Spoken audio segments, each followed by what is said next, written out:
A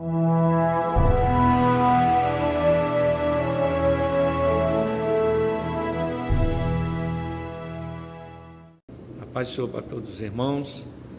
Nós hoje aqui estamos encerrando esse trimestre, essa revista da Escola Dominical, que nos fala sobre o tabernáculo, símbolo e obra redentora de Cristo.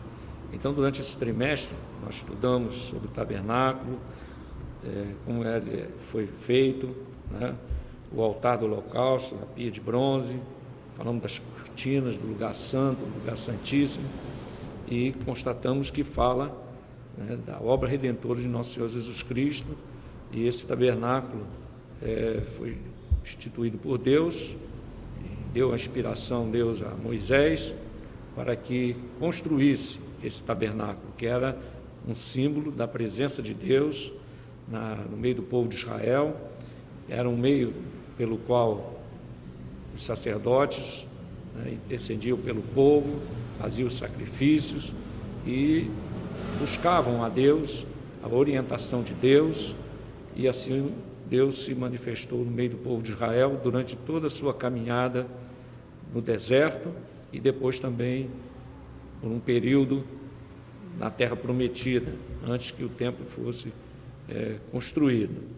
E nessas lições, que são 13 lições, nós vamos observar os aspectos desse tabernáculo. Na lição de número 1, nós vemos que o tabernáculo era o lugar da habitação de Deus. Esse tabernáculo que foi construído é um protótipo da obra redentora de nosso Senhor Jesus Cristo. Então, na lição de número 1, que tem por título Tabernáculo, um lugar da habitação de Deus, nós encontramos essa verdade. Deus estabeleceu um modelo, e esse modelo aponta para a obra de nosso Senhor Jesus Cristo. Nós encontramos ali a porta por onde o sacerdote e o povo entrava. Nós encontramos ali também no tabernáculo o altar do holocausto, a pia de cobre, o lugar santo e o lugar santíssimo. Então, através dessas etapas, o sacerdote, uma vez por ano, entrava no Santo dos Santos para falar com Deus. Então, na lição de número 1, nós encontramos o objetivo desse tabernáculo, a habitação de Deus, um protótipo da obra de nosso Senhor Jesus Cristo e também uma figura, meus queridos irmãos, da igreja, uma figura da igreja, de como a igreja deve se portar diante de Deus, como a igreja é conduzida até a presença do Senhor. Cada crente individualmente, ele é conduzido pelo Espírito Santo a entrar na presença do Senhor. Então, na lição de número 2, nós encontramos dois jovens, dois homens, Bezaleel e Aholiabe. Então, são dois jovens, dois homens que foram escolhidos por Deus, e eles receberam a capacitação para fazer os utensílios da casa do Senhor. Esses dois jovens recebiam de Moisés, como era o modelo. Moisés descrevia o que ele viu, que Deus lhe mostrou, e esses dois homens, eles faziam ali a construção, a confecção dos utensílios. E o interessante é que quando eles terminavam e apresentavam a Moisés, Moisés dizia, está de acordo com o modelo que Deus me mostrou. Então nós encontramos esses dois homens recebendo de Moisés a instrução. Isso fala também, meus queridos, da operação de Deus no tocante à salvação. Moisés, nessa passagem, simbolizando Deus Pai, esses dois artífices, Bezaleel e Aholiabe, eles dois, uma figura da pessoa de nosso Senhor Jesus Cristo e do Espírito Santo, a qual o Senhor Jesus Cristo fez a obra da redenção, fez esta obra maravilhosa, e o Espírito Santo deu continuidade, porque Jesus Cristo disse que não nos deixariam órfãos, mas enviaria o Espírito Santo. E assim como aqueles dois homens confeccionaram os utensílios da casa do Senhor, também nosso Senhor Jesus Cristo e o Espírito Santo confeccionam o tabernáculo, que é a igreja. Confecciona no sentido de trabalho que eles realizam no meio da igreja, edificando a igreja, moldando a igreja, porque a igreja também é um protótipo desse tabernáculo. Louvado seja Deus. Lição de número 3, entrando no tabernáculo, no pátio. Glórias a Deus. A porta, o símbolo da porta. Jesus disse: eu sou a porta, aquele que entrar por mim salvar-se-á. Então, quando o sacerdote entrava pela porta do tabernáculo, é um símbolo da nossa entrada na presença de Deus através de Jesus Cristo. Ele disse: eu sou a porta. Lá em João capítulo 10, versículo 9, nós encontramos essa declaração de nosso Senhor Jesus Cristo. Na lição de número 4, fala do altar do holocausto, né? Glória a Deus. Ali no altar do holocausto, a primeira coisa que fazia o sacerdote, né, era fazer um sacrifício por si mesmo, e depois fazia um segundo sacrifício pelo povo. Louvado seja Deus. Então, a primeira etapa, né, que o homem faz para estar na presença do Senhor, para alcançar essa tão grande salvação, primeiro é entrar pela porta, que é Jesus Cristo, e ser beneficiado pelo perdão de Deus, através do sangue de Jesus Cristo. Então, o altar do holocausto simboliza a cruz de Cristo, o sacrifício de nosso Senhor Jesus Cristo na cruz do Calvário, e através do seu sangue, ele nos proporciona o perdão dos nossos pecados. Louvado seja Deus. Por isso João Batista disse: eis o Cordeiro de Deus que tira o pecado do mundo. E lá em Apocalipse, no capítulo 5, nós encontramos, meus queridos irmãos, aleluia, o Senhor Jesus Cristo sendo apresentado como o Cordeiro, aleluia. Ali veio o brado dizendo: eis aqui o leão da tribo de Judá. Mas quando João procurou o leão, ele viu um cordeiro que, havendo sido morto, mas estava vivo. Louvado seja Deus. A figura de nosso Senhor Jesus Cristo. Então, o altar do holocausto, aleluia, ali fazia-se o sacrifício para o perdão do pecado do sacerdote e pelo perdão do pecado do povo. E Jesus Cristo, ele é a propiciação pelos nossos pecados. Louvado seja Deus. Na lição de número 5, nós encontramos a pia de bronze. A pia de bronze fala do processo de salvação, da santificação, melhor dizendo, o processo de santificação. O sacerdote, depois que fazia o sacrifício, né, no altar de bronze, ali depois ele ia até a pia de cobre, a pia de bronze, e ali, irmãos, aleluia, lavava as suas mãos. Isso fala da santificação, a qual diariamente nós devemos buscar. Louvado seja Deus. O ato de lavar as mãos fala, né, as mãos simbolizam as nossas obras, nossas ações, e o lavar, né, na água. A água é um símbolo da palavra. Então Jesus Cristo disse: vós já estáis limpos pela palavra que eu vos tenho falado. E o apóstolo Paulo, ele diz que a igreja é lavada pela água da palavra. Então, a lavagem, aleluia, das mãos do sacerdote simboliza a nossa santificação, aleluia. E a Bíblia diz, meus queridos irmãos, que sem a santificação, sem a qual ninguém verá ao Senhor. Então, um passo importante que o sacerdote fazia, aleluia, era lavar as suas mãos antes de entrar no lugar santo. Louvado seja Deus. No capítulo 6, nós encontramos as cortinas do tabernáculo. Essas cortinas, elas tinham cores, e essas cores, elas simbolizam aspectos da pessoa de nosso Senhor Jesus Cristo e da sua obra. Louvado seja Deus. As cores, por exemplo, o azul. O azul fala do que é celestial, fala de que a pessoa de nosso Senhor Jesus Cristo, ele não é deste mundo, ele é do céu. Aleluia. Ele disse: eu sou o pão vivo que desceu do céu. Louvado seja o nome do Senhor nosso Deus. Então, o azul fala do que é celestial. Glórias a Deus. A cor púrpura fala da realeza. Púrpura aponta algo que vem da realeza, quer dizer, do reinado.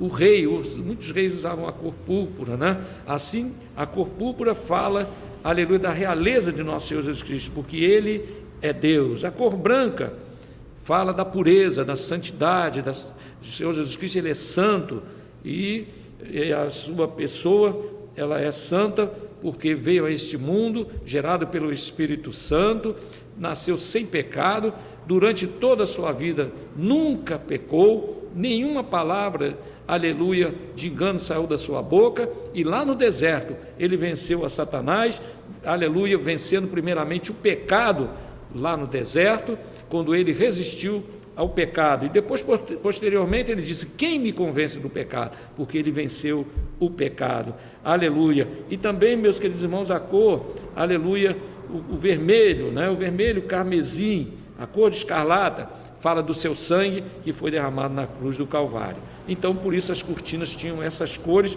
que prefiguram a obra e a pessoa de nosso Senhor Jesus Cristo. Na lição de número 7, aleluia, fala do lugar santo, que é o lugar, meus queridos irmãos, a qual o sacerdote, depois que passava por essas etapas, né, do sacrifício, de lavar as mãos, ele entrava no lugar santo, e o lugar santo era um lugar onde havia ali o candeeiro, né, o candelabro, a mesa, havia os pães, aleluia, e havia também o altar do incenso, né, o altar do incenso. Ali, meus queridos, nós encontramos também prefigurado a obra de nosso Senhor Jesus Cristo, porque ali estava presente, né, primeiramente o candelabro, que é um símbolo do Espírito Santo. Por quê? Porque o candelabro, ele tinha por objetivo iluminar o local, iluminar aquele lugar. Então, a obra do Espírito Santo, ela é luz, é Ele que ilumina, é Ele que convence o homem do pecado, da justiça e do juízo, é Ele que esclarece a verdade. Nosso Senhor Jesus Cristo, quando apareceu a primeira vez diante dos discípulos, depois de ressuscitado, aleluia, a Bíblia diz que Ele soprou sobre eles e abriu-lhes o entendimento. Aleluia, o Senhor Jesus Cristo disse: o Espírito Santo, o Espírito de verdade, que vos ensinará e vos fará lembrar de tudo aquilo que eu vos tenho falado. Então, o candelabro, um símbolo do Espírito Santo, glórias a Deus, sem a qual nós não podemos nada fazer. Jesus disse: sem mim nada podeis fazer. Então, sem a operação do Espírito Santo, nada podemos fazer, porque Ele é a luz, é Ele que ilumina o lugar, é Ele que ilumina nossas vidas. Louvado seja Deus. Então, sem o Espírito Santo, nada se pode fazer. Aleluia. Então, por isso, era iluminado o lugar, para o sacerdote saber por onde estava andando, o que ele ia fazer. Então, também assim, a igreja, sem o Espírito Santo, não tem a direção de Deus, não tem, aleluia, o que fazer, porque sem o Espírito de Deus, nada se pode fazer. Glórias a Deus, para Deus. Também a mesa com os pães da proposição, os pães simbolizam a palavra. Jesus disse: eu sou o pão vivo que desceu do céu. Glórias a Deus. Então Ele é o pão da vida, a sua palavra é o pão que nos alimenta. Louvado seja Deus. Também, meus queridos irmãos, havia ali o altar do incenso. Incenso fala de oração, aleluia, fala de adoração. Glórias a Deus. Então, a lição de número 7, nós aprendemos essas verdades. Na lição de número 8, fala do lugar santíssimo, glórias a Deus, o santo dos santos, que é o lugar onde ficava a arca. Assim como nosso Senhor Jesus Cristo está assentado à destra de Deus, aleluia, ao lado do Senhor, assim, aleluia, a palavra do Senhor nos ensina. Estevão olhou para cima e disse: eis que vejo o céu aberto e o Filho do Homem, aleluia, ao lado. Naquele momento ele estava de pé, mas a Bíblia diz que está assentado à direita de Deus. Mas para receber Estevão, ele se colocou de pé, aleluia. E Estevão diz: eis que vejo o céu aberto e o Filho do Homem de pé à direita de Deus, aleluia. Então Jesus, ele está ao lado de Deus, ele intercede por nós, pecadores, glórias a Deus. E assim, no Santo dos Santos, nós encontramos a arca de Deus, a arca que é um símbolo de nosso Senhor Jesus Cristo. Por isso, quando o Senhor Jesus Cristo morreu na cruz do Calvário e ressuscitou, o véu se abriu de alto a baixo, aleluia, liberando a entrada de todo aquele que tem a Cristo, tem direito à entrada, aleluia, diante de Deus. Glória a Jesus.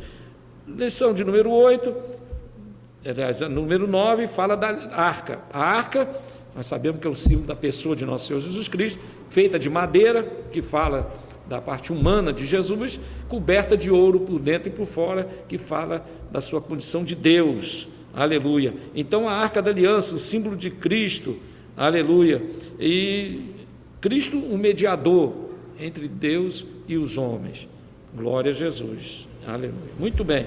Então a Arca da Aliança é o símbolo de Cristo, um símbolo da nova aliança.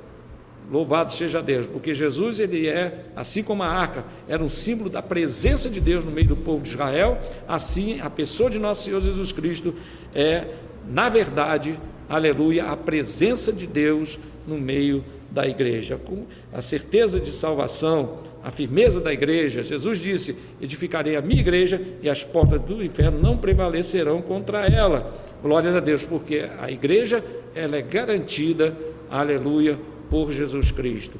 Aleluia. Se alguém se afasta da presença do Senhor ou se coloca novamente debaixo do pecado, é porque escolheu isso, porque Jesus garante a salvação. Alguns dizem por aí: uma vez salvo, sempre salvo. Aquele que está em Cristo, esse está garantido, porque Jesus disse: as ovelhas estão nas minhas mãos e ninguém a arrebata. Então, na verdade, a salvação, ela é garantida, o que depender de Jesus. Agora, depende também de nós nos posicionarmos sempre diante dele e irmos até o fim, porque aquele que for até o fim será salvo. E também, meus queridos irmãos, verdade que temos que ir até o fim, aleluia, porque é chegando ao fim, é no final é que nós recebemos a vitória, aleluia, dessa tão grande salvação. Na lição número 10, fala sobre os sistemas de sacrifício. Nós encontramos, né, nessa lição todo o sistema que começou lá em Adão, lá no Jardim do Éden, quando Deus sacrificou o primeiro animal, matou o animal e cobriu com a pele do animal, a nudez de Adão e Eva. A nudez fala do pecado, a nudez fala da ausência de Deus, e Deus cobriu o pecado de Adão. Adão viu aquilo, ensinou a sua descendência, e quando Noé saiu da arca, fez um sacrifício. Abraão caminhava, pelo caminho que o Senhor havia de lhe mostrar, mas foi uma caminhada a qual ele fazia sacrifícios a Deus, porque eles já tinham o entendimento desta verdade, que sem derramamento de sangue não há remissão de pecado. Glórias a Deus. E também, quando Deus tirou o povo de Israel do Egito, também o povo aprendeu que deveria regulamentar. Deus regulamentou os sacrifícios através da lei, essa é a grande verdade. E ali os sacrifícios eram feitos diariamente para perdão dos pecados. Então, irmão, aleluia, esse sistema de sacrifício aponta para o sacrifício de nosso Senhor Jesus Cristo ali na cruz do Calvário. Por isso que, aleluia, Deus no Antigo Testamento mandou fazer os sacrifícios. E quando o Senhor Jesus Cristo morreu na cruz do Calvário, os sacrifícios do Antigo Testamento foram encerrados, esse período, porque o sacrifício maior, o sacrifício eficaz, foi feito pelo nosso Senhor Jesus Cristo. Glórias a Deus. Como nós vemos na lição de número 11, sacerdócio de Cristo e o Levítico. O Levítico, quer dizer, o Antigo Testamento, eram sacrifícios que tinham que ser feitos diariamente, constantemente, porque o povo voltava a pecar, novamente estava lá pecando. Então era necessário que diariamente fosse feito sacrifício pelo povo. Nosso Senhor Jesus Cristo, aleluia, ele é o sacerdócio perfeito e eterno. Então não há mais lugar para sacrifícios, aleluia, produzido pelo homem, mas o sacrifício perfeito foi feito por Jesus Cristo na cruz do Calvário. Então, meus queridos, o sacerdócio de Cristo, ele é eterno, ele é constante, aleluia, e 24 horas por dia, aleluia, ele está intercedendo por nós, ele está pronto a perdoar os nossos pecados. Se alguém levanta a mão aceitando a Jesus Cristo, aleluia, ele recebe automaticamente ali o perdão dos seus pecados. E se o crente pecar, o apóstolo São João diz: filhinho, não pequeis, mas se pecares, temos um fiel advogado perante o Pai, Jesus Cristo. Então, o sacerdócio de Cristo, ele é um sacerdócio perfeito, eterno, constante, aleluia, que nos garante, meus queridos irmãos, o perdão para os nossos pecados. Na lição de número 12, fala da nuvem de glória. Essa nuvem de glória simboliza, meus queridos irmãos, a presença de Deus em todo o mundo. Louvado seja Deus, porque antes aquela nuvem apontava para a presença de Deus no tabernáculo. Mas hoje, meus queridos irmãos, mediante a morte de nosso Senhor Jesus Cristo e a sua ressurreição, em todo o mundo, aleluia, aonde chega esse evangelho, Deus está presente. Glórias a Deus, porque aonde está a igreja, Deus está presente, louvado seja Deus. Então, nuvem de glória, que no Antigo Testamento era a garantia, o povo via aquela nuvem, então tinha a garantia de que Deus estava presente. Então, meus queridos irmãos, como está lá no livro do Apocalipse, né? Aleluia, o Cordeiro, no capítulo 5, o Cordeiro, que tinha 7 olhos, a qual são os 7 Espíritos de Deus enviados a toda a terra. Esses 7 Espíritos de Deus, o Espírito de Deus é um só, mas fala das 7 operações do Espírito Santo, aleluia, na vida da igreja e na vida de todo aquele que crê. E enviado a toda a terra, fala de quê? Porque a salvação é para todos os homens. João Batista disse: eis o Cordeiro de Deus que tira o pecado do mundo. Glórias a Deus, quer dizer, de todo aquele que crê. E por último, a lição de número 13, fala do seu sacerdócio celestial, e ele está cumprindo esse sacerdócio, meus queridos irmãos, e ele é sacerdote eterno, mas nós sabemos que um dia, em breve, a dispensação da graça vai acabar, a porta da graça vai se fechar. Então, aproveitemos, enquanto Jesus Cristo, ele é o Cordeiro que tira o pecado do mundo. E para você que é cristão, jamais perca essa oportunidade. Vá até o fim, combate o bom combate, como diz o apóstolo São Paulo. Aleluia. O apóstolo São Paulo diz: combati o bom combate, acabei a carreira e guardei a fé. Aproveita, meu querido irmão, aleluia, essa tão grande salvação. O apóstolo Paulo diz: como escaparemos nós se não atentarmos para essa tão grande salvação? Então, Jesus Cristo, ele é o sacerdócio, o sacerdote celestial. Enquanto a porta da graça está aberta, qualquer homem que o aceite como seu Salvador vai fazer parte da família de Deus, vai fazer parte dessa tão grande salvação, aleluia. E aquele que já é cristão, que já é crente, guarda o que tens, para que ninguém roube a tua coroa, aleluia, porque em breve o Senhor Jesus Cristo virá buscar a sua igreja. E bem-aventurado o servo que quando o seu Senhor vier, o achar fazendo assim, aleluia. Que jamais venhamos perder o foco, aleluia, desta salvação, olhando para Jesus, autor e consumador da nossa fé, que possamos ir até o fim, aproveitando esta grande oportunidade que Deus deu à humanidade, enviando o seu Filho ao mundo para nos salvar. Glórias a Deus. E assim que Deus abençoe nossos queridos irmãos, que possamos guardar, aleluia, tudo aquilo que aprendemos nesse trimestre, aleluia, e aproveitar esta grande oportunidade que Deus tem dado a todos nós. Glórias a Deus. Que Deus assim abençoe os queridos irmãos. Semana que vem começaremos um novo trimestre e que todos estejam firmes no propósito de aprender a palavra de Deus, porque aproveitemos enquanto é dia, porque a noite vem. Que Deus abençoe os queridos irmãos e agradeço a atenção em nome de Jesus.